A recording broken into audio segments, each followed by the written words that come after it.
Сәлем достар, менің каналыма қош келдіңіздер. Ең бастысы видеоның соңына дейін қарап, тіркеліп өтуді ұмытпаңыздар. Сіздердің қолдауларыңыз мен үшін өте маңызды. Мен екінші жұмысымды бітірдім. Алмаздай мозаика 21500 майда моншақтарды керек етті. 15 күндік менің еңбегім. Сіздерге тек мына жерін ғана қалай толтырғанымды видеоға түсірдім. Қазір жұмыс процесін сіздерге көрсететін боламын.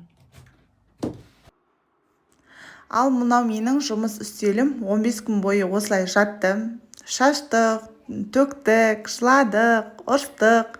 Оның бәрі артта қалды. Міне енді мозаиканың мынау бірақ бір ұшы қалып тұр. 5 деген санды қалдырдым. Міне жақыннан қарасаңыздар, майдалығын көріп тұрсыздар ма? Міне менде мындай 2 лоток бар. Бұл лоток маған тез алмаздай мозаиканы жасауға көмектесті.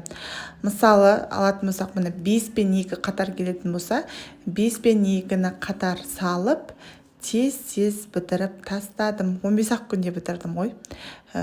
Тек 3-4 сағат қана отырдым.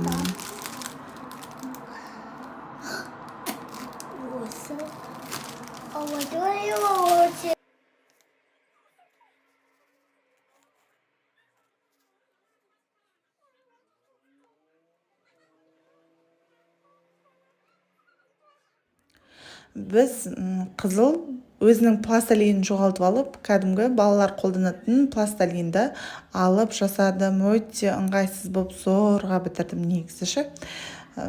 Негізі қызыл өзінің пластилинін жоғалтпаған дұрыс. Сол кезде моншақтар тез жабысады.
Міне жұмыс бітті.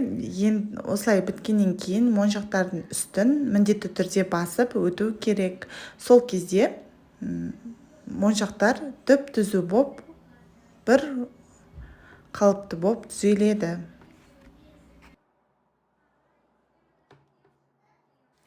Ал мынау алмаздай мозаиканың сыртындағы суреті. Мынау 3 құсқа мән беріңіздер. Және де мына жердегі шөптерге мән беріңіздер.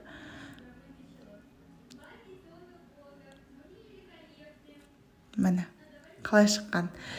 Шөбі де құсы да әдемі боп, анық боп көрініп тұр. Қалай шыққан. Ал жақындатып қарасаңыздар, бұндай әдемі картинка шықпайды. Тек қана точка моншақтарды ғана көресіздер.